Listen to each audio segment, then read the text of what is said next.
পুরুষ তো দূরের কথা, সেই যুগের মেয়ে লোকের বুদ্ধি কত ছিল দেখুন। কবির নাম ইমরাউল কায়েস, তার ভক্ত ছিল, দুশ্মনও ছিল। একবার কোথাও সে যাচ্ছিল, প্রতিমধ্যে তার দুজন দুশ্মন তাকে ঘিরে ফেলেছে, বলছে তোমাকে আজকে পেয়েছি একাকী, তোমাকে হত্যা করব। ইমরাউল কায়েস বহুত অনুনয় বিনয় করলো, আমাকে মেরো না। তারা কিছুতেই শুনলো না, মারবই। ইমরাউল কায়েস বলল আচ্ছা ঠিক আছে, যখন মেরেই ফেলবে তখন তো একটা কাজ করো, আমার দুটি মেয়ে জীবিত আছে, আমার বাড়ি গিয়ে মেয়ে দুটোকে এই কথাটুকুন বলবে, ইয়া বানাতে ইমরাউল কায়েস ইন্না আবাকুমা। এর অর্থ হলো, হে ইমরুল কায়েসের মেয়েরা, নিশ্চয়ই তোমার পিতা। হত্যাকারী দুইজন তারা মনে করলো এই কথা বলতে তো কোনো অসুবিধা নাই, এর মধ্যে তো কোনো খবর নাই, একটা বক্তব্য আছে কিন্তু কোনো খবর নাই, ঠিক আছে বলবো, তোমার এই জীবনের শেষ আত্মী পুরা করব। এরা দুজনে মিলে লোকটাকে হত্যা করলো এবং হত্যা করে বালুর মধ্যে মাটি চাপা দিয়ে শেষ করে দিল।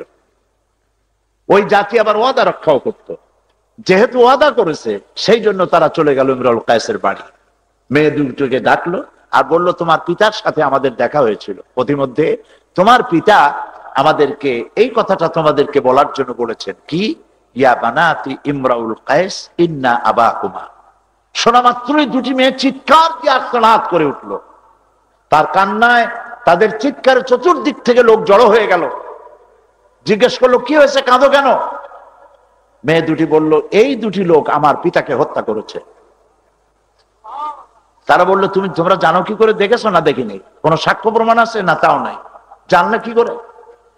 বলে আমার বাবা এদের কাছে বলে দিয়েছে, ইয়া বানাতি ইমরাউল কায়েস ইন্না আবাকুমা। লোকেরা বলল এর মধ্যে তো এ কথা বোঝা যায় না যে তোমার পিতাকে তারা হত্যা করেছে, এর মধ্যে তো সেই কথা নাই। মেয়ে দুটি বলল আমরা জানি এর দ্বিতীয় লাইন কি হওয়া উচিত। এই লাইনের যে লাইন আমার পিতা বলেছেন, এর দ্বিতীয় পংক্তি কি হবে তা আমাদের জানা আছে। কি হবে? মেয়ে দুটি বলল প্রথম লাইন যখন ইয়া বানাতি ইমরাউল কায়েস ইন্না আবাকুমা, এর দ্বিতীয় লাইন হবে কাদ কুতিলা ওয়া কাতিলুহু লাদাকুমা। এর দ্বিতীয় লাইন হবে নিশ্চয়ই তোমার পিতা নিহত এবং হত্যাকারীরা দুজনই তোমার সামনে উপস্থিত। এখন আপনি বুঝুন সেই যুগের লোকেরা এতটা আহাম্মক ছিল না, এতটা বেকুব ছিল না যতটা বেকুব আমরা মনে করি। তাদের বুদ্ধি শুদ্ধি সব ছিল, শুধু একটি মাত্র জ্ঞানের অভাবে তারা চুরি করত, ডাকাতি করত। তাদের যৌন চাহিদা মিটাবার জন্য একটি নারীর প্রয়োজন হতো, সেই নারীটি কার মা, কার বোন, কার স্ত্রী, কার মেয়ে তা দেখার জরুরত বোধ করত না, একটি জ্ঞানের অভাবে। সেই জ্ঞানটির নাম কি? ওহির জ্ঞান। সেই জ্ঞানের নাম কি?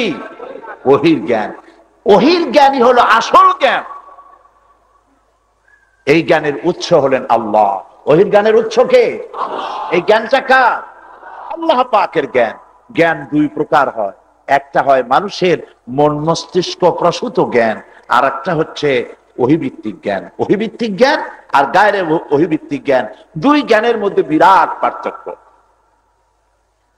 আমি কি সেই পার্থক্যের কথা বলবো? মানুষের জ্ঞান দিয়ে রচিত সংবিধান, যে সংবিধান দিয়ে বাংলাদেশ চলে, যে সংবিধান দিয়ে ইউরোপ চলে, আমেরিকা চলে, পৃথিবী চলে সংবিধান দিয়ে। আমার দেশের সংবিধান রচনা করা হয়েছে 1972 সনে। 1972 সনের সংবিধান আজকে 2002 সাল পর্যন্ত এসে এই সংবিধানে কোনো পরিবর্তন হয়েছে কি? কয়বার হয়েছে? 13 বার হয়েছে। 13 বার হয়েছে, আর হবে না।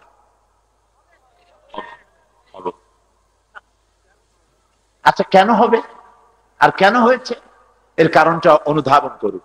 কারণ হলো জ্ঞানের উৎস তিনটি জিনিস থাকে, একটা হলো অতীত, একটা বর্তমান আর একটা ভবিষ্যৎ। এই তিনটি উৎস থেকে মানুষ জ্ঞান আহরণ করে।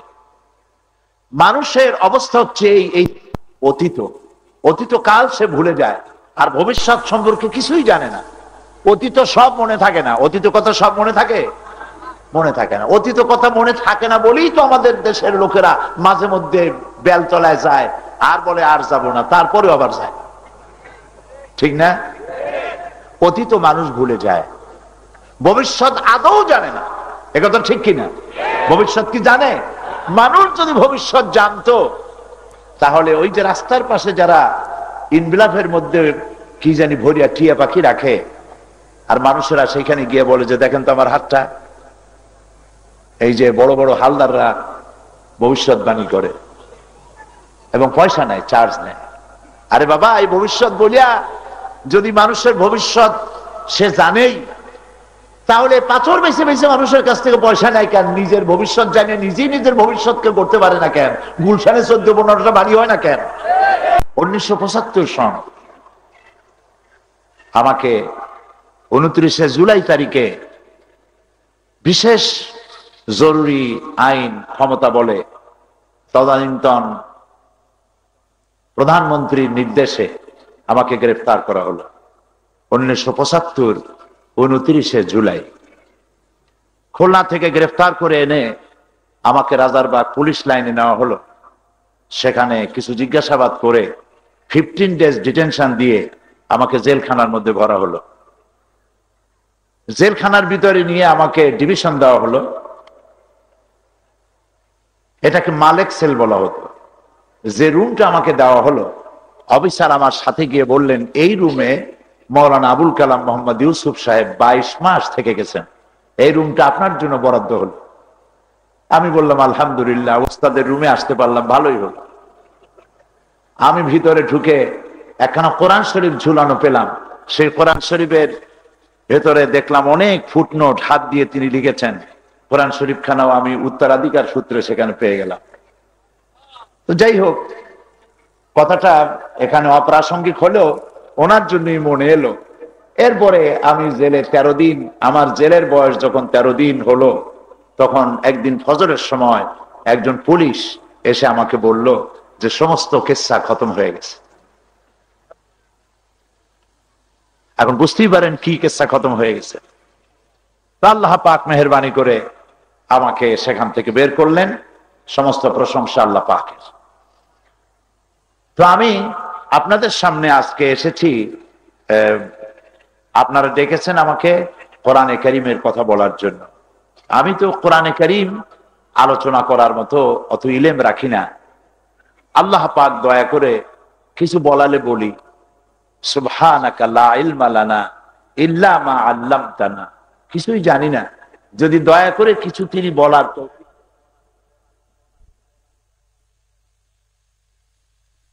এ মহাবিশ্বের মহাবিশ্বয় আল্লাহর কোরআন, সেই কোরআনের কথা আমি কি করে আপনাদেরকে শোনাবো, যেই কোরআন নাজিল হয়েছে নবী করিম সাল্লাল্লাহু আলাইহি সাল্লামের উপরে 23 বছর ধরে।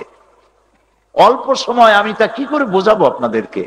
এটা হোমিওপ্যাথি ওষুধ নয় যে আপনি জিহ্বা বার করবেন আর আমি ড্রপ কেটে জিহ্বার উপরে একটা ড্রপ দিলাম, রোগ ভালো হয়ে গেল, তা তো হবে না।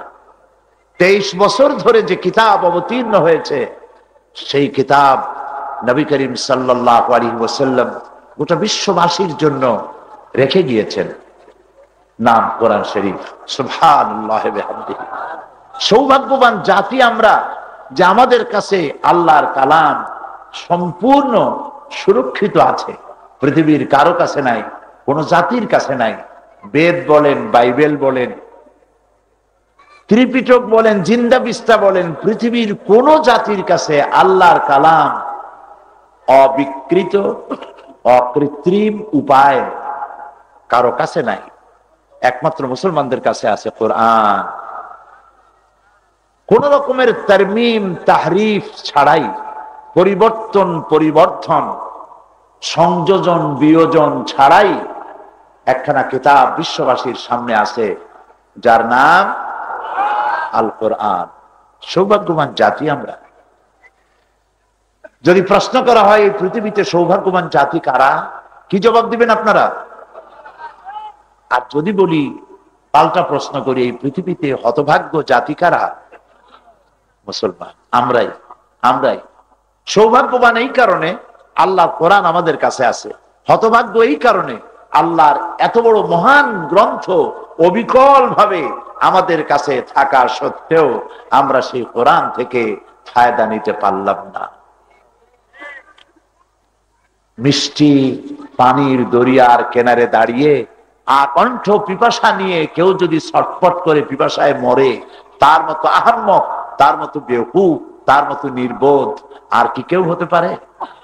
আমাদের দশা তাই হয়েছে, আমাদের দশা তাই হয়েছে।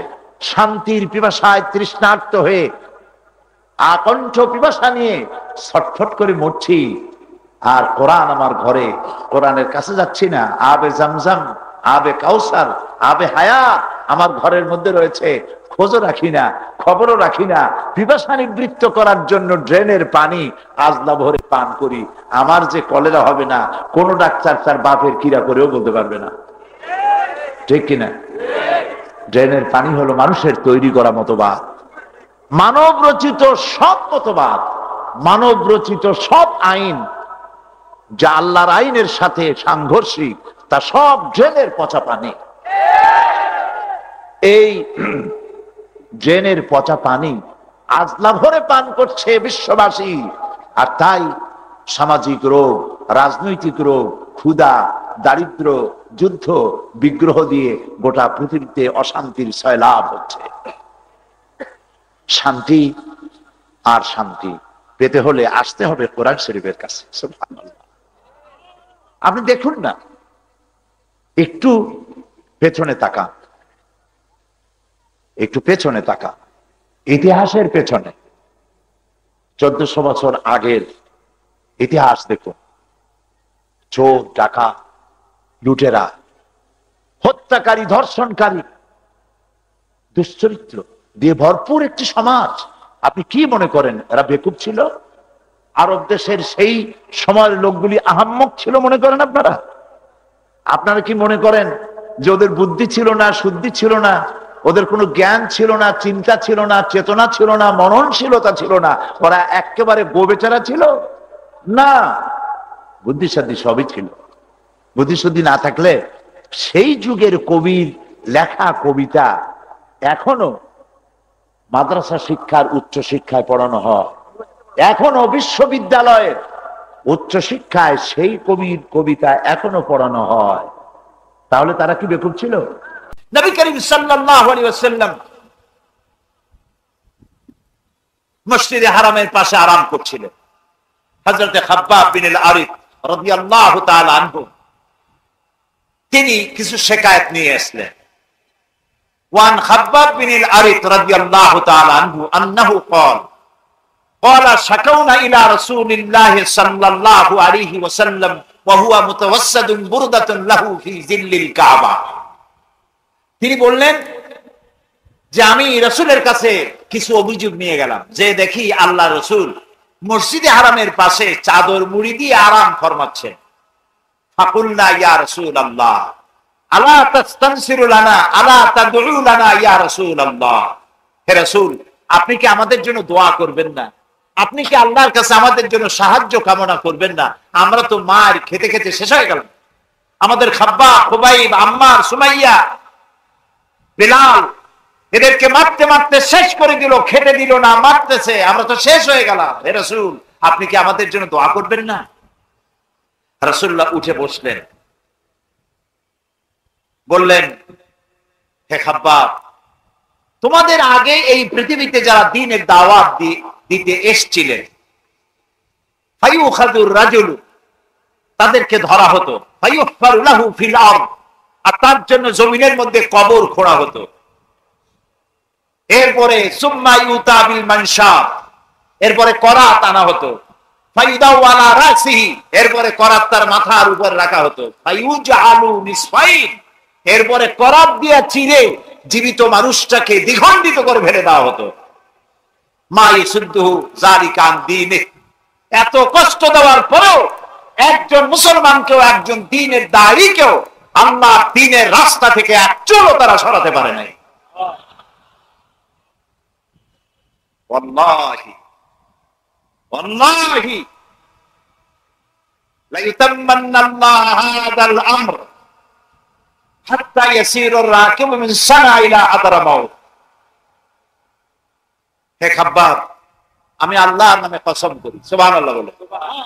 রাসূলুল্লাহ বলছেন আমি আল্লাহর নামে শপথ করি, সেদিন বেশি দূরে নয় যেদিন ইয়েমেনের রাজধানী সানা থেকে শুরু করে এই আরব দেশের, আরব ভূখণ্ডের হাজারামাউত পর্যন্ত লোকেরা যাতায়াত করবে, নারীরা তার সৌন্দর্যের পসরা নিয়ে, ব্যবসায়ীরা ব্যবসার মালামাল নিয়ে, মানুষেরা রাস্তা দিয়ে দিনে রাত্রে চলাফেরা করবে, লা ইয়াখাফু ইল্লাল্লাহ, আল্লাহর ভয় ছাড়া মানুষের অন্তঃকরণে কোনো ভয় থাকবে না। ওয়ালাকিন্নাকুম তাস্তাজিলুন, তোমরা একটু বেশি তাড়াহুড়ো করছো, অপেক্ষা করো, এরকম সময় আসবে। রাসূলুল্লাহ মদিনায় হিজরত করার পর এমন এক সমাজ কায়েম করেছিলেন, এই কোরআন দিয়া চুরির ভয়, ডাকাতির ভয়, জেনার ভয় আর ছিল না, মানুষ দরজা খুলে ঘুমাতে পারত। ওয়ামান আমিলা বিহি উজরা, কোরআন যারা পড়বে আর আমল করবে, ব্যক্তিতে, পরিবারে, সমাজে ও রাষ্ট্রে যারা মেনে চলবে, ওই রাষ্ট্রের মধ্যে চুরি, ডাকাতি, জেনা, ব্যভিচারের ভয় থাকবে না। সুবহানাল্লাহ। সন্ত্রাসী তো থাকতেই পারবে না কোরআনের আইন নাজিল হলে। কারণ হচ্ছে সন্ত্রাসের ব্যাপারে কোরআনে কারীমের মধ্যে আল্লাহ রাব্বুল আলামিন সূরা মায়েদার মধ্যে সন্ত্রাসীদের শাস্তির কথা বলেছেন। সন্ত্রাসীদেরকে ধরো, এদের হাত কাটো, পাও কাটো, পায়ের উল্টা হাত, হাতের উল্টা পাও, দেশ থেকে বহিষ্কার করো অথবা প্রাণদণ্ড দাও, হত্যা করো। কারণ সন্ত্রাসীরা মানুষ না, সন্ত্রাসীদের বেঁচে থাকার কোনো অধিকার নাই,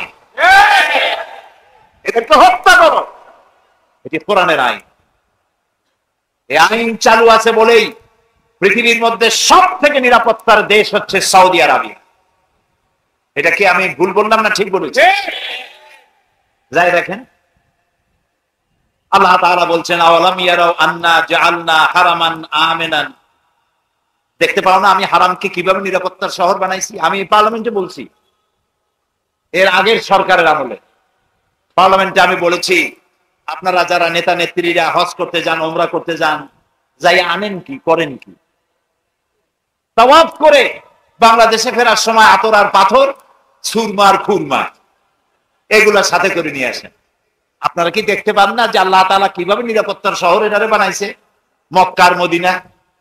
যারা আমাদেরকে সন্ত্রাসী বলে তারা সন্ত্রাসের দাদা। এই পৃথিবী থেকে সন্ত্রাস উৎখাতের জন্য সর্বপ্রথম আমার জাতির পিতা, কে আমার জাতির পিতা? ইব্রাহিম আলাইহিস সালাম। বাপ বেটা দুজনে মিলে আল্লাহর ঘর তৈরি করলেন, আর সন্ত্রাস বিরোধী দোয়া সর্বপ্রথম তিনি করলেন।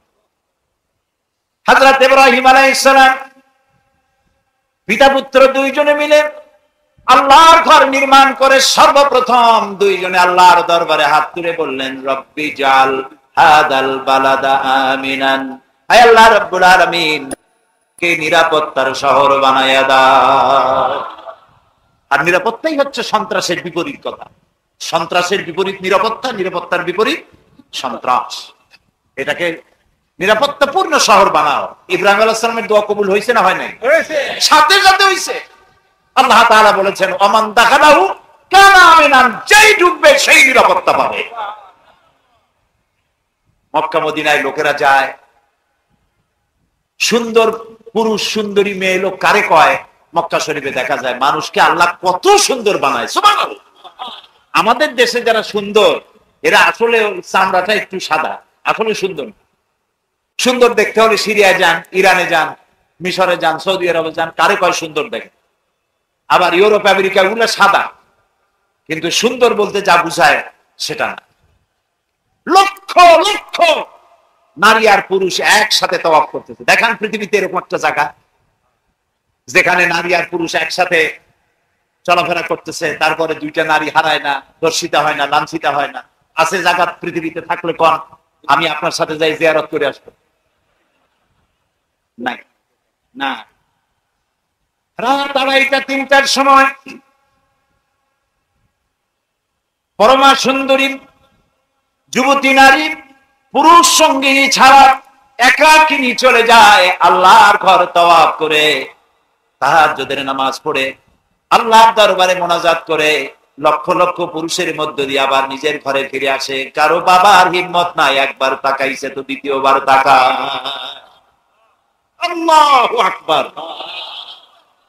আমারে কও সন্ত্রাসী, মুসলমানের কও সন্ত্রাসী।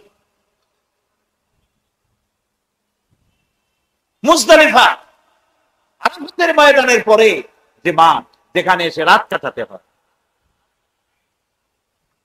সেই মাঠে যারা হজে গেছেন তারা দেখে আসছে লক্ষ লক্ষ পুরুষ, লক্ষ লক্ষ নারী, এরকম একটা সামিয়ানা নাই, উন্মুক্ত আকাশের নিচে পাশাপাশি কাছাকাছি শুয়ে আছে, হাঁটতেছে, বসে আছে। কোন কোন জায়গায় লাইটও নাই।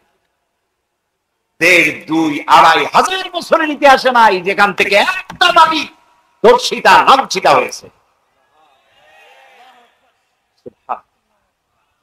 সুবহানাল্লাহ। সুতরাং নিরাপত্তার শহর আল্লাহ বানায় দিয়ে দুনিয়াকে দেখায় দিয়েছেন। আওয়ালাম ইয়ারা, দেখতে পাও না? আন্না জাআলনা হারামান আমিনান, এই হারামকে কিভাবে নিরাপত্তার আমন আমানের শহর বানাইছি, দেখতে পাও না? সুবহানাল্লাহ। সুতরাং ফামান তাবিয়া হুদায়া ফালা খাউফুন আলাইহিম, এই কোরআন যদি মেনে চলো কোনো ভয় নাই। চুরি করলে হাত কাটা যাবে, জেনা করলে পাথর মারিয়া জেনার স্বাদ মিটাই দেওয়া হবে, হত্যা করলে তোমারও হত্যা করা হবে। এই আইন কার? আল্লাহর। এই যে চোরের হাত কাটা আইন, আমাদের দেশের এক শ্রেণীর বুদ্ধিজীবীরা, এই বুদ্ধিজীবী মানে হলো পরজীবী, এগুলো কি পরজীবী। কিছু ভালো, সব বুদ্ধিজীবী খারাপ আমি তো বলবো, অধিকাংশই বেকার। বলে যে হাত কাটা এটা তো মহা অন্যায় কাজ, এটা তো প্রবলেম সলভ হয় না, বরং প্রবলেম আরো বাড়ে। কিরকম? যদি কোনো চোরের হাত কেটে দেওয়া হয় তাহলে সে তো আর আয় উপার্জন, এমনি গরিব মানুষ চুরি করে, তারপর হাত কাটা হয়ে গেল, এখন তো তার বিক্রি করা ছাড়া পথ নাই। এখন ওই ভাঙ্গা কাটা হাতটা নিয়ে কবে লা ইলাহা ইল্লাল্লাহ 10টা পাইল, সে তো আরো সর্বনাশ হইল। এটা একটি বর্বর আইন, বলেন নাউযুবিল্লাহ। অথচ আইনটা কার? আল্লাহ তাআলা। আল্লাহ তাআলা এই আইনটি নাজিল করেছেন ইনসাফের জন্য। এটি কখন? এই হাত চোরের হাত কাটা আইন মক্কা রাসূলুল্লাহর মক্কি জিন্দেগিতে নাজিল হয় নাই, এটি নাজিল হয়েছে মদিনার জীবনে। কোন সময়? যখন রাসূলুল্লাহ প্রেসিডেন্ট, রাষ্ট্রপ্রধান, প্রত্যেকটি নাগরিকের খাওয়া, পড়া, শিক্ষা, চিকিৎসা, বাসস্থানের গ্যারান্টি দেওয়া হয়েছে, তখন আল্লাহ তাআলা বলছেন আস-সারিকু ওয়াস-সারিকাতু ফাকতাউ আইদিয়াহুমা, এখন যদি কোনো পুরুষ আর নারী চুরি করে তাহলে উভয়ের হাত কেটে দাও। কারণ এখন তো খাওয়ার আছে, পড়ার আছে, চাকরি আছে, বেকার সমস্যা নাই। বৃদ্ধদেরকে বৃদ্ধ ভাতা দেওয়া হয়, বয়স্ক ভাতা দেওয়া হয়, যে মা দুধ খাওয়ায় তার বাচ্চাকে তাকে ভাতা দেওয়া হয়। কাজে এখন চুরি করবে কেন? এখন যদি কেউ চুরি করে তাহলে হাত কাটবে। হযরত ওমর রাদিয়াল্লাহু তাআলা আনহুর জামানায় দুর্ভিক্ষ দেখা গেল মদিনায়। তিনি তখন ম্যাজিস্ট্রেট, হাকিম, বিচারক, তাদের সবাইকে ডাকলেন, ডেকে বললেন দুর্ভিক্ষ শেষ না হওয়া পর্যন্ত যদি কোনো চোর ধরা পড়ে আর যদি প্রমাণ হয় যে পেটের জ্বালায় চুরি করেছে, হাত কাটা আইন চালু করা যাবে না। তাহলে কি বুঝলেন? ইসলাম আগে দেয় পেটে, তারপরে দেয় পিঠে। খালি পেটে পিঠের উপরে কিল দেওয়ার অভ্যাস ইসলামের নাই। কাজে আজকে যারা বলে যে হাত কাটা আইন অন্যায়, এই অন্যায় এটা তালচোর, বেলচোর, কচুচোর, সাথীচোর, পকেটমার, জুতাচোর, ওরা কিন্তু কোনোদিন মিছিল করে নাই চোরের হাত কাটা আইন মানি না, মানবো না বলে। এরকম এই কথা আজকে হাত কাটা আইনের বিরুদ্ধে যদি কেউ কথা বলে, কারা বলে? বড় চোরেরা। কারা বলে? এই বড় চোর কারা? এই বড় চোর হলো গভর্নমেন্টের চেয়ারে বসে, গভর্নমেন্টের কলম আর কাগজ দিয়ে যারা গভর্নমেন্টের লক্ষ কোটি কোটি যারা চোর করে, সেই বড় চোরেরা মনে করে কোরআনের এই চোরের হাত কাটা আইন চালু হলে বিসমিল্লাহ হবে আমাদের দিয়ে।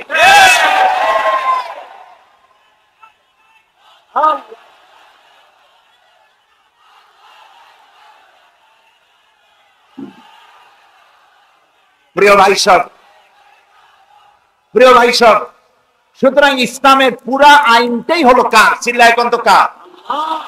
আল্লাহর চাইতে মানুষের কল্যাণকামী বুদ্ধিজীবী ছাতামাতা এইসব হবে নাকি?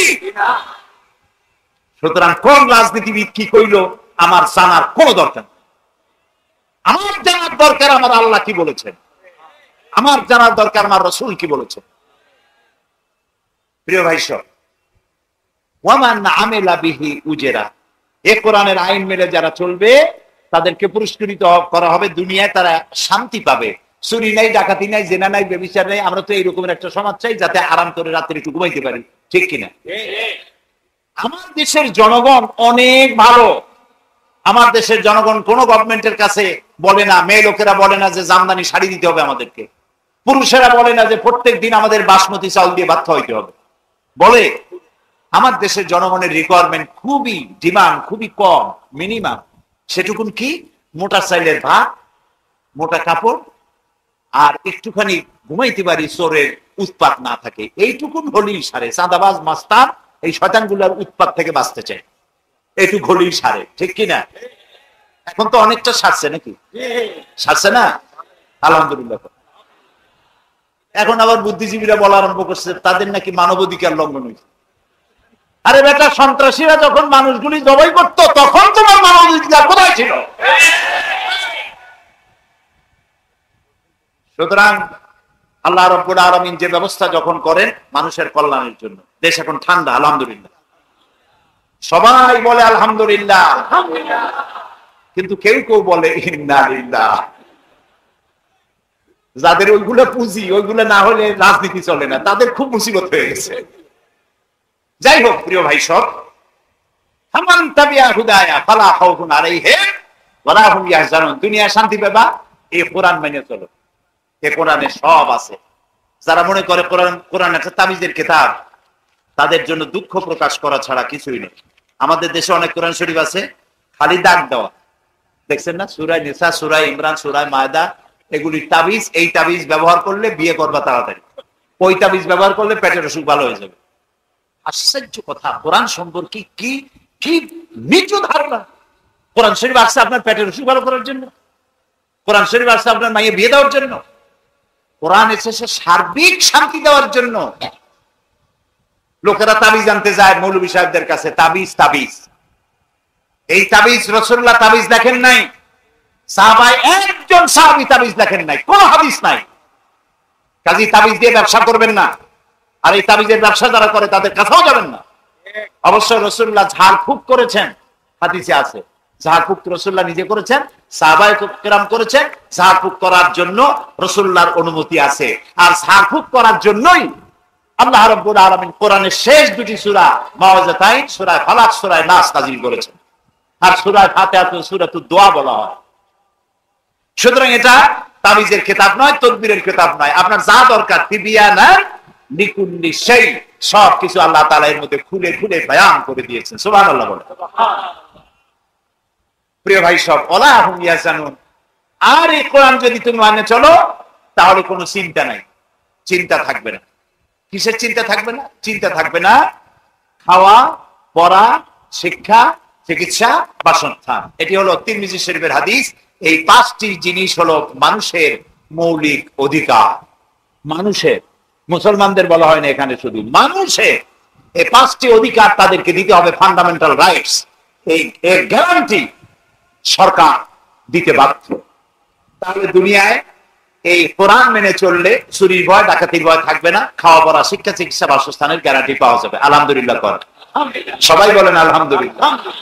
ইসলামকে ভয় পাওয়ার কোনো কারণ নাই। কেউ কেউ মনে করে ইসলাম, আরে বাপরে সাংঘাতিক ব্যাপার, হাত কাটার গলা কাটা, পাইকারি ধরে কারো হাত কাটবে। সৌদি আরব যারা গেছেন তাদের জিজ্ঞেস করি, চোরের হাত কাটা অবস্থায় হাত কাটা মানুষ চুরির কারণে হাত কাটছে, এরকমের একটা লোকের সাথে আমার দেখা হয়। চুরি তো থাকবে না, হাত কাটবে কেন? প্রত্যেকের প্রয়োজন যদি মিটানো হয়, যার যতটুকু বেতন হওয়া উচিত, খাওয়া পড়া থাকার জন্য যা দরকার সেটুকুন যদি দেওয়া হয়, তাহলে তো চুরি আর ঘুষ বন্ধ হয়ে যায়, ঠিক কিনা? সেটা তারা দিতে সক্ষম হয়েছে, এই জন্য চুরি ডাকাতি সেখানে নাই। প্রিয় ভাই সব, এটা গেল দুনিয়ার শান্তি। এখন চলুন আখিরাতের শান্তি কি হবে। কোরআন যারা মানবে তাদের ব্যাপারে নবীজি বলেছেন, মান ক্বারাআল কুরআনা ফাস্তাযহারাহু ওয়া আল্লা হালালাহু ওয়া হারামা হারামাহু আদখালাহুল্লাহুল জান্নাহ। নবীজি বলেছেন, যে ব্যক্তি কোরআন পড়বে আর কোরআনের হালাল আর হারামকে মেনে চলবে, হালাল যেটাকে করা হয়েছে সেটাকে মানবে, হারাম যেটাকে করা হয়েছে সেটা থেকে ফিরে থাকবে, ফাস্তাযহারাহু, আর কোরআনকে প্রতিষ্ঠা করার জন্য সে আন্দোলনে ঝাঁপিয়ে পড়বে, এরকম যেই লোক করবে কিয়ামতের দিন আল্লাহ রাব্বুল আলামিন তাকে জান্নাত দান করবেন। শুধু জান্নাত দিবেন না, বোনাসও দিবেন। সুবহানাল্লাহ বলবেন না? বোনাস দিবেন আল্লাহ তাআলা। বোনাসটা কি? ওয়াসাফাহু ফি আশরাতিন মিন আহলি বাইতিহি কুল্লুহুম কাদ ওয়াজাবাত লাহুন নার। নবীজি বলেন ওই লোকটাকে জান্নাতের অর্ডার দিয়ে আল্লাহ রাব্বুল আলামিন বলবেন, আমার বান্দা তুমি কোরআন পড়ে কোরআন অনুযায়ী জীবন পরিচালনা করেছো, কোরআন প্রতিষ্ঠার আন্দোলনে কাজ করেছো, একা একা জান্নাতে যেও না, তোমার রক্ত সম্পর্কিত আত্মীয় স্বজনের ভিতরে 10 জন মানুষ সম্পর্কে আমার কাছে সুপারিশ করো, এমন 10 জন যাদের হিসাবের পরে জাহান্নাম ওয়াজিব হয়ে গিয়েছিল, তোমার সুপারিশ অনুযায়ী ওই 10 জন লোক তোমার সাথে আমি জান্নাত দান করে দেব। এটা হলো পরকালের নিয়ামত, পরকালে পাওয়ার নিয়ামত। এই কোরআনে কারীম দিয়ে নবী করিম সাল্লাল্লাহু আলাইহি ওয়াসাল্লাম একটি সমাজ প্রতিষ্ঠা করেছিলেন মদিনায়। সেখানে চুরি ডাকাতি বন্ধ হলো। আপনারা লক্ষ্য করুন, রাসূলুল্লাহ যখন মক্কায় ছিলেন, কত বছর ছিলেন মক্কায়? নবুয়তের জীবন কত বছর? 13 বছর। তখন আল্লাহর ঘরের মধ্যে মূর্তি ছিল কয়টা? 360। একটি মূর্তিও তিনি সরাতে পারেন, একটি মূর্তিও সরাইতে পারেন। যখন তিনি হিজরত করবেন, আল্লাহ আমিন তারে শেখাই দিলেন, নবীজি পড়েন, রব্বি আদখিলনি মুদখালা সিদকিন ওয়া আখরিজনি মুখরাজা সিদকিন ওয়াজআলনি মিন লাদুনকা সুলতানান নাসীরা। আয় আল্লাহ, সত্যের সাথে আমাকে প্রবেশ করাও, সত্যের সাথে আমাকে বের করো। ওয়াজআলনি মিন লাদুনকা সুলতানান নাসীরা, আর তোমার পক্ষ থেকে আমাকে সুলতান নাসির দান করো। পৃথিবীর সব মুফাসসির একমত, সুলতান নাসির শব্দের অর্থ হলো রাষ্ট্রীয় ক্ষমতা। আল্লাহ বলে দিলে, নবী আপনি আমার কাছে রাষ্ট্রীয় ক্ষমতা চান। সুবহানাল্লাহ বলে, রাষ্ট্রীয় ক্ষমতা আমার কাছে চান। কারণ কোরআন দিয়ে রাষ্ট্র ক্ষমতা হাতে না পাইলে কোরআন সে কাজ করতে পারে না। কোরআন তার রং দেখাতে পারে যদি রাষ্ট্রীয় ক্ষমতা হাতে পায়। সুবহানাল্লাহ। কোরআন আর রাষ্ট্র দুটো এক হতে হবে। আল্লাহ বললেন আমার কাছে রাষ্ট্রীয় ক্ষমতা চাও, আর আমরা বলি, আমার দেশের এক শ্রেণীর লোকেরা বলে রাজনীতি আর ধর্ম আলাদা, আছে না? আল্লাহ তাআলা বলেছে, يريدون ليطفئوا نور الله بأفواههم والله متم نوره ولو كره الكافرون। ওরা চায় মুখে ফু দিয়ে আমার আলোটাকে নিভায় দেবে, আমার দিনকে মিটায় দেবে। আল্লাহ বলেন আমি আমার দিনকে পূর্ণতা দান করব, তাতে এই কাফের গুলার কলিজা যত জ্বলুক। আল্লাহ একবার বলেছেন, সাথে যা কর রহা হ্যায় আজল সে টাইম রোজ, সাথে যা কর রহা হ্যায় আজল সে টাইম রোজ, চরাগে মুস্তফা বি সে শরারে বুলহাবিস। সেই আবামান কাল থেকে শুরু হয়েছে। আবু জাহেলের গোষ্ঠীরা মুহাম্মদ সাল্লাল্লাহু আলাইহি সাল্লামের দ্বীনের আলোটাকে ফু দিয়ে নিভিয়ে দেবে। আল্লাহ ইকবাল বলছেন, এরপরেও হাজারো প্রচেষ্টার পরেও আল্লাহ রাব্বুল আলামিন মুস্তাফা সাল্লাল্লাহু আলাইহি সাল্লামের চেরাগকে, দ্বীনের আলোকে টিম টিম করে সহস্র মাইল স্পিডে বয়ে যাওয়া ঘূর্ণিঝড়ের মধ্য দিয়েও টিকায় রেখেছেন এবং রাখবেন কিয়ামত পর্যন্ত। এদের খুব জ্বালা, তাই তারা মৌলবাদ চতুর্দিকে দেখে, খালি মৌলবাদ, রাস্তায় হাঁটতে পারে না মৌলবাদীদের জ্বালায়। প্রিয় ভাই সব, ওরা তাই ধর্মকে রাজনীতি থেকে আলাদা করতে চায়। তারা বলে ধর্ম নিরপেক্ষ মতবাদের কথা। ধর্ম নিরপেক্ষ মতবাদ, সেকুলারিজম, এর অর্থই হচ্ছে ধর্মহীনতা। ধর্ম নিরপেক্ষতার অর্থ কি? ধর্মহীনতা। ধর্মের সাথে বিরোধিতা করা। নিরপেক্ষ জিনিসটা তো আপনারা নিশ্চয়ই বোঝেন না? বোঝেন না? বোঝেন, সবাই শিক্ষিত মানুষ, রাজধানীতে বাস করেন। নিরপেক্ষ মানে হচ্ছে পক্ষেও না বিপক্ষেও না। কোথায় আছি? কোন না, কোথায় আছি? পক্ষেও না বিপক্ষেও না, কোথায় আছি? এই মাঝখানে অবস্থান গ্রহণ করার কোন সুযোগ ইসলামে নাই।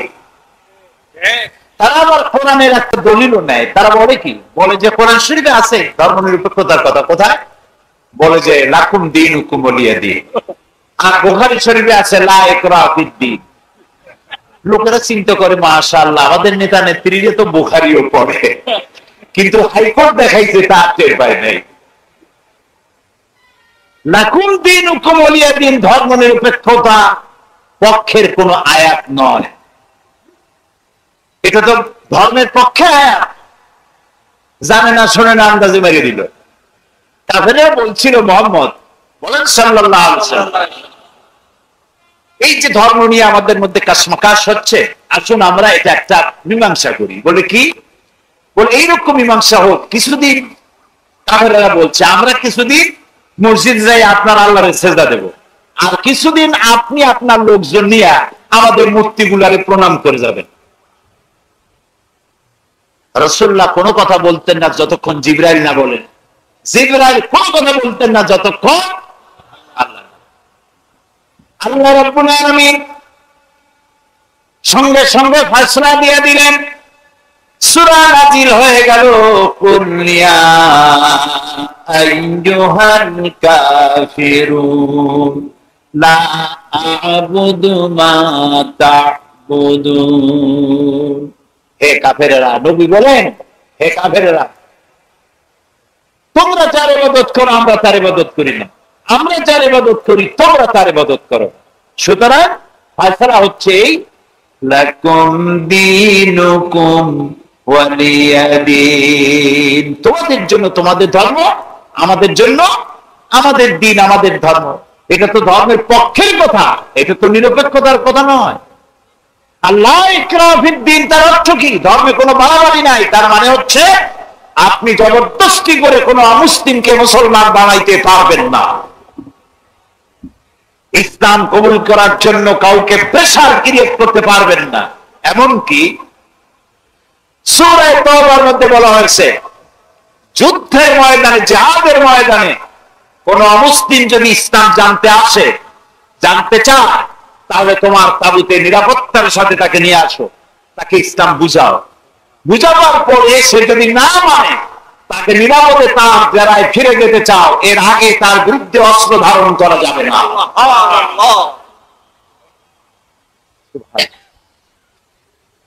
সুতরাং ধর্মের ব্যাপারে নিরপেক্ষতা কথা বলা মহা অন্যায়। ধর্মের ব্যাপারে আমরা নিরপেক্ষ কেন হব? আমার শান্তির জন্য কোরআন ছাড়া কোনো বিকল্প নাই। এই জন্য নবীজি বলেছেন, মান ক্বালা বিহি সাদাকা, যেই কোরআন থেকে কথা বলবে সে কি কথা বলবে বলেন তো?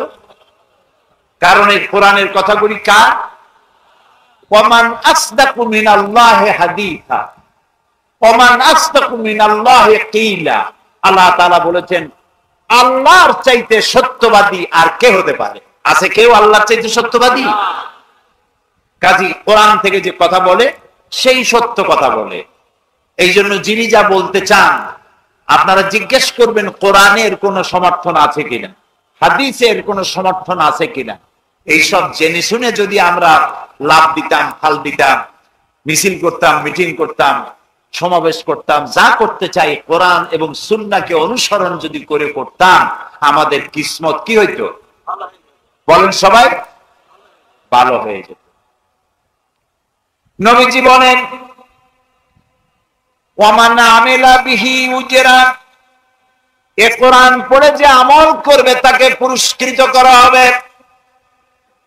দুই ধরনের পুরস্কার দেওয়া হবে, একটা দেওয়া হবে দুনিয়ায়, আর একটা দেওয়া হবে আখিরাতে। দুনিয়ার পুরস্কারটা কি? চলুন আল্লাহর কাছ থেকে জানি দুনিয়ার পুরস্কার কি। আল্লাহ রাব্বুল আলামিন বলেন, ফামান তাবিআ হুদায়া ফালা খাউফুন আলাইহিম ولا هم يحزنون فمن تبع هدايا এ কোরআনের এক নাম হুদা কোরআনের এক নাম কি বলেন হুদা কোরআনের নাম শুধু কোরআন নয় এর নাম কোরআন এর নাম ফুরকান এর নাম শিফা এর নাম কিতাব এর নাম তানজিল এর নাম নূর এর নাম হুদা এর নাম জিকির এই নামগুলি আমি বানাইছি কোরআনের মালিক যিনি তিনি এই নামগুলি রেখেছেন ফামান তাবিয়া হুদায়া যে ব্যক্তি যে বা যারা এই কোরআনকে মেনে চলবে হিদায়াতে যা আছে তা যে মেনে চলবে ফালা খাউফুন আলাইহিম ওদের জন্য কোনো ভয় নাই ওয়ালা হুম ইয়াহজানুন ওদের জন্য কোনো চিন্তাও নাই তাও আমরা সুবহানাল্লাহ কব না আচ্ছা ভয় নাই কিসে আর চিন্তা নাই কিসে ভয় নাই কোরআন মেনে যারা চলবে কোরআনের আইন মেনে যারা চলবে ওদের জন্য চুরির ভয় থাকবে না ডাকাতির ভয় থাকবে না জেনার ভয় থাকবে না হত্যার ভয় ধর্ষণের ভয় থাকবে না বাড়িতে দরজা খুলে ঘুমাবার সুযোগ পাবে কোরআনের দরকার কি ছিল কোরআন আসলো কেন কোরআন কি এটা না বলে হঠাৎ করে এক জায়গা দিয়ে আলোচনা করলেই খুব সুবিধাজনক হবে বলে মনে হয় না সেই জন্য প্রথমে বলে নিতে চাই কোরআন কি কোরআন হচ্ছে আল্লাহ তাআলার বাণী এর মধ্যে যত কথা আছে সব কার বলেন সবাই সবটা আল্লাহর কথা একেবারে শুরু থেকে নিয়ে শেষ পর্যন্ত সব আল্লাহর কথা এর মধ্যে মুহাম্মদ সাল্লাল্লাহু আলাইহি ওয়াসাল্লামের কোনো কথা নাই কোনো মানুষের কথা নাই কোনো জিন অথবা শয়তান ইত্যাদির কারো কোনো বাতিলের প্রবেশের কোনো সুযোগ এই কোরআন শরীফের মধ্যে নাই আল্লাহ তাআলা খুব করে গ্যারান্টি দিচ্ছেন তিনি বলছেন ওয়ালাউ তাকাওয়ালা আলাইনা বা'দাল আকাবিল আল্লাহ তাআলা বলেন এই কোরআনে কারীমের ভিতরে আমার নবী যদি নিজের থেকে বানায়া কোন কথা যদি আমার নামে তিনি চালায় দিতেন আমি আল্লাহ রাব্বুল আলামিন তার ডান হাতকে চেপে ধরতাম এবং তার কণ্ঠ নালীকে আমি আল্লাহ কেটে ফেলে দিতাম কত বড় গ্যারান্টি মুহাম্মদ সাল্লাল্লাহু আলাইহি ওয়াসাল্লাম নিজের পক্ষ থেকে একটি কথাও যদি ঢুকাতেন এর মধ্যে আমি তার ডান হাত চেপে ধরতাম তার কণ্ঠনালী কেটে ফেলে দিতাম সুবহানাল্লাহ তার মানে হচ্ছে এর মধ্যে যত কথা সবটা কার আল্লাহ তাআলা এটি নাজিল হতে সময় লেগেছে কত বছর বলতে পারবেন 23 বছরেরও কিছু বেশি সময় লেগেছে নাজিল হতে প্রশ্ন ওঠে কোরআন আল্লাহ এত দীর্ঘদিন তিনি লাগালেন কেন ইচ্ছে করলে আল্লাহ তাআলা তার নিজের কোন কুদরতি প্রেসে ছাপাইয়া লক্ষ কোটি কপি জিবরাইলের মারফত পৃথিবীতে পাঠায় দিতে তো পারতেন বৃষ্টির মতো নাজিল করে দিতে পারতেন 23 বছর লাগলো কেন প্রশ্ন উঠতে পারে কথা যদি যেহেতু সবই আল্লাহ তো এত দেরি করে এত বছর সময় লাগলো কেন এটা বোঝার জন্য বুঝতে হবে মুহাম্মদ সাল্লাল্লাহু আলাইহি ওয়াসাল্লাম সহ আল্লাহ যত নবী পাঠিয়েছেন আদম আলাইহিস সালাম থেকে নিয়ে মুহাম্মদ সাল্লাল্লাহু আলাইহি ওয়াসাল্লাম পর্যন্ত সব হলো আল্লাহর নবী সব কি আল্লাহর নবী যাদেরকে নবী হিসেবে আমরা নাম জানি তারা সবাই আল্লাহর নবী তাদেরকে পৃথিবীতে পাঠানো হয়েছে জমিন আল্লাহর আইন চলবে কার আল্লাহ তাআলা সেই ইসলামী জীবন ব্যবস্থা পৃথিবীতে প্রতিষ্ঠিত করার জন্য আল্লাহর পক্ষ থেকে আল্লাহ নবী পাঠাইছেন এখন নবীরা এই পৃথিবী কেমনে চালাবেন নিজের থেকে তো চালাইতে পারবেন না সেই জন্য আল্লাহ তাআলা নবীও দিয়েছেন কিতাবও দিয়েছেন এই পৃথিবীতে ইসলামের মধ্য দিয়ে আল্লাহ মানবতার কল্যাণে যা দিয়েছেন তার মধ্যে শ্রেষ্ঠ হলো দুটি জিনিস বলেন শ্রেষ্ঠ কয়টা জিনিস একটা হলো নবী আর একটা হলো কিতাব বলেন একটা হলো নবী আর একটা হলো কিতাব যদি আল্লাহ কিতাব দিতেন আর নবী না দিতেন, তাহলে মাঝি হারা নৌকা, যে নৌকায় মাঝি থাকে না, ওই নৌকার অবস্থা দরিয়ার মধ্যে কি হয় কন্ত? ওই কুলে যে ঘা খায়, এই কুলে গিয়ে ঘা খায়, দুই কুলের ঘা খাইয়া মাঝখানে এসে ডুবে মরে, যেহেতু মাঝি নেই। সুতরাং সুযোগ কিতাব আসতো, নবী আসতো না, তাহলে মাঝিহারা নৌকার মতো আমাদের দুরবস্থা হয়ে যেত। আবার কিতাব আসতো না, শুধু নবী যদি আসতেন, তাহলে নবীদেরকে অনেক সময় এই মানুষেরা নবীকে আল্লাহ মনে করতো অথবা আল্লাহর ছেলে মনে করতো। এরকম কোন কোন নবীকে তো মনে করেছেই আল্লাহর ছেলে মনে করেছে না। ঈসা আলাইহিস সালামকে খ্রিস্টানেরা কি বলে? وقالت النصارى المسيح ابن الله। আল্লাহ তাআলা বলেন খ্রিস্টানেরা বলে মসিহ হচ্ছে আল্লাহর পুত্র। বলেন নাউযু বিল্লাহ। ওজায়েরকে তারা আল্লাহর পুত্র বলেছে, এবং এক পর্যায়ে গিয়ে খ্রিস্টান এবং ইহুদিরা বলেছে যে শুধু ওজায়ের আর ঈসা আল্লাহর পুত্র নয়, নাহনু আবনাউল্লাহ, আমরাও আল্লাহর নাতিপুতি। আমরা বাদ যাবো কেন? এভাবে তারা বলেছে। সুতরাং ইসলামের মধ্য দিয়ে আল্লাহ তাআলা মানবতার যত কল্যাণ সাধন করেছেন, তার ভিতরে শ্রেষ্ঠ কল্যাণ দুটি, একটি হলো নবী আর একটা হলো কিতাব। নবী আর কিতাব হচ্ছে ওতপ্রোতভাবে জড়িত। যেহেতু ইসলাম একটি আন্দোলনের নাম, একটি জীবন ব্যবস্থার নাম, একটি মোকাম্মাল নিজামে হায়াতের নাম, সেই আন্দোলনকে পরিচালিত করেছেন নবীরা।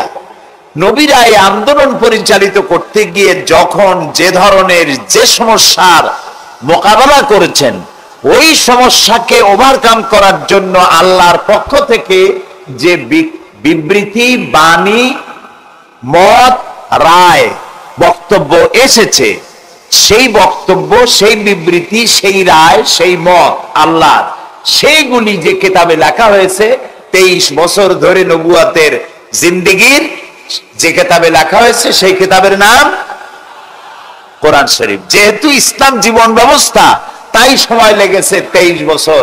এটি সময়ের সাথে শানে নজুল আছে, প্রেক্ষাপট আছে, কি কারণে, কোন আয়াত, কোন সূরা কেন নাজিল হলো, সেগুলির একটা বিরাট ইতিহাস রয়েছে। কোরআনে কারীম আল্লাহ তাআলা নাজিল করে দিলেন, নবী করিম সাল্লাল্লাহু আলাইহি ওয়াসাল্লাম এই কোরআন দিয়ে একটি সমাজ, একটি রাষ্ট্র তৈরি করলেন। বলেন সুবহানাল্লাহ।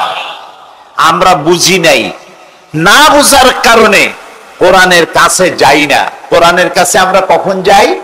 যখন আমাদের কারো জ্বর হয়, আমাদের বউর যদি সোনার জিনিস চুরি হয় অথবা গরু চুরি হয়, তখন এক মৌলভী সাহেবের কাছে যাওয়া হয়, হুজুর গরু চুরি হয়ে গেছে, একটু চাল পড়া দেন, চোর ধরবো।